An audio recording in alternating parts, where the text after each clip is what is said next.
மாற்றுத்திறனாளிகள் பயன்படுத்தும் உபகரணங்கள் மீது விதிக்கப்படும் ஜிஎஸ்டி வரியை திரும்ப பெற வேண்டும் என்ற கோரிக்கை வலுத்துள்ளது. ஜிஎஸ்டி வரி சீர்திருத்தத்திற்கு பிறகு மாற்றுத்திறனாளிகள் பயன்படுத்தும் அனைத்து உபகரணங்களுக்கும் 5 முதல் 18% வரை வரி விதிக்கப்பட்டுள்ளது. சக்கர வண்டி, பிரெய்லி உபகரணங்கள், 3 சக்கர வண்டி, ஊன்றுகோல் ஆகிய கருவிகளுக்கு 5% வரி விதிக்கப்பட்டுள்ளது. பிரெய்லி வாட்ச், காது கருவிகளுக்கு 12% வரியும், மாற்றுத்திறனாளிகள் பயன்படுத்தும் கார், பிரெய்லி டைப்ரைட்டர் ஆகிய உபகரணங்களுக்கு 18% வரியும் விதிக்கப்பட்டுள்ளது. இது மாற்றுத்திறனாளிகள் மீது சுமத்தப்பட்டுள்ள பெரிய சுமை என்றும் அதனை உடனடியாக மத்திய அரசு திரும்ப பெற வேண்டும் என்ற கோரிக்கை வலுத்துள்ளது.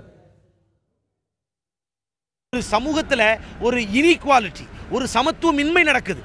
9 மணிக்கு கிளம்பக்கூடிய ரயில் எங்களுக்காக 9:15 அல்லது 9:05 கூட கிளம்புறதில்லை. ஆக 9 மணிக்கு கிளம்புற ரயிலுக்கு மற்றவர்கள் மாதிரி எங்களால் பஸ்ஸில் வர முடியாது, எங்கள் ட்ரெயினில் வர முடியாது. நாங்கள் தனியாக ஆட்டோவோ இல்லை டாக்ஸியோ பிடிச்சி தான் வரணும். அப்போ நாங்கள் ஏற்கனவே அதிகப்படியாக செலவு பண்ணுறோம், நாள்தோறும் கஷ்டப்பட்டுக்கிட்டு இருக்கோம். இந்த சூழலில் இது எங்கள் மீது திணிக்கப்படுகின்ற ஒரு கூடுதல் சுமையாகத்தான் இருக்குமே தவிர மற்ற விஷயங்கள் எல்லாம் சரி பண்ணிட்டு மற்றவர்களுக்கு இணையாக எங்கள் மேலே வரி போடுங்க.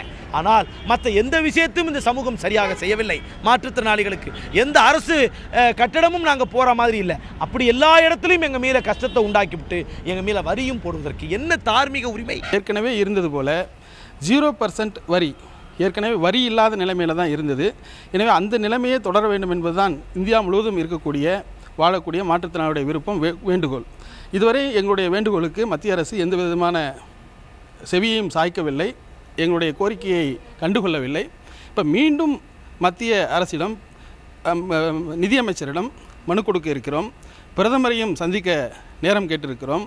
அப்படி இல்லை என்றால் நாடு முழுவதும் இருக்கக்கூடிய மாற்றுத்திறனாளிகளை திரட்டி பாராளுமன்றம் முன் மிகப்பெரிய போராட்டத்தை நடத்த நாடு முழுவதும் உள்ள மாற்றுத்திறனாளிகள் இயக்கங்களை ஒன்று சேர்க்கும் பணியை நாங்கள் துவக்கி இருக்கிறோம்.